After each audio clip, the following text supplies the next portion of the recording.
మిథున మెడలో తాళి చూసిన తర్వాత రిషి అయితే ఇంకా హర్షవర్ధన్ని అడుగుతాడు. తన మెడలో తాళి ఉంది ఏంటి మావయ్య అని చెప్పనని. అప్పుడు ఇంకా తాళి గురించి తను ఇంకా హర్షవర్ధన్ అయితే ఇంకా దాపరికం ఎందుకు దాచిపెట్టాలి అని చెప్పని మొత్తం నిజమైతే చెప్పేస్తాడు. ఇంకా అలా చెప్పిన తర్వాత అయినా ఆ ఈడియట్ చేసిన దానికి మిథున ఏం చేస్తుందిలే, అయినా మిథున నేను గతంలో గురించి నేను ఆలోచించను, నేను నిన్ను బాగా చూసుకుంటాను, ఇప్పుడు మన ఇద్దరం పెళ్ళి అయిపోయిన తర్వాత ఇక్కడ కూడా ఉండకూడదు, మనం యూఎస్ వెళ్ళిపోదాము అని చెప్పని అంటూ ఉంటే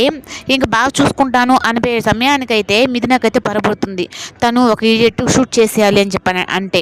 ఇంకా మిథున కూడా అయితే ఇంకా అందరి ముందు నవ్వుతున్నట్టే నటిస్తూ ఉంటుంది. ఇంకా అరవింద అయితే ఇంకా దేవ దగ్గరకు వచ్చి అన్నం తిందురా దేవా అని చెప్పానంటే నాకేం ఆకలి కావట్లేదు వదిన అంటే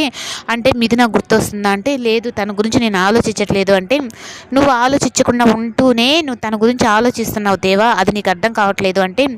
లేదు వదిన నేను తాళి కట్ట ముందు దాకా మిథున వేరు, తన తన ఊహలు తన ప్రపంచం వేరు, కానీ తాళి కట్టిన కాడి నుంచి మొత్తం ప్రపంచం నేనే అయిపోయాను, కానీ ఇప్పుడు అలా జరగకూడదు, తన లైఫ్లోకి తను వెళ్ళిపోవాలి అని చెప్పని అనేటప్పటికీ నువ్వు అనుకున్నంత ఈజీ అనుకుంటున్నావా దేవా మిథున మార్చడం అంటే ఇప్పుడు ఆల్రెడీ మారింది, ఎంగేజ్మెంట్ కూడా జరగబోతుంది వదిన అని చెప్పానంటే అది కూడా ఇప్పుడు నువ్వు ఎలా చేసుకున్నావో అలాగే అని చెప్పని ఎందుకు అనుకోవట్లేదు నువ్వు అని చెప్పనని ఇంకా అడిగేటప్పటికి ఇంకా దేవ అయితే ఏ సమాధానం చెప్పకుండా ఉంటాడు. ఈ లోపల శారద అయితే వచ్చి ఇంకా అరవిందన్ అయితే తిడుతుంది. మర్చిపోయిన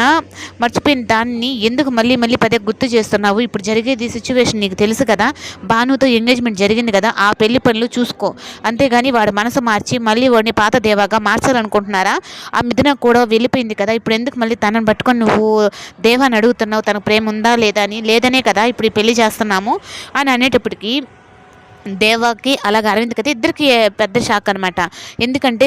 మిథున విషయంలో శారదానే చాలా నా కూతురు లాంటిది, తను లేకపోతే నీ జీవితం ఉండదురా అని చెప్పన్న శారదని ఇంతలా ఎలా మారిపోయిందా అని చెప్పనని అప్పుడు ఇంకా దేవాకైతే అనుమానం వస్తుంది.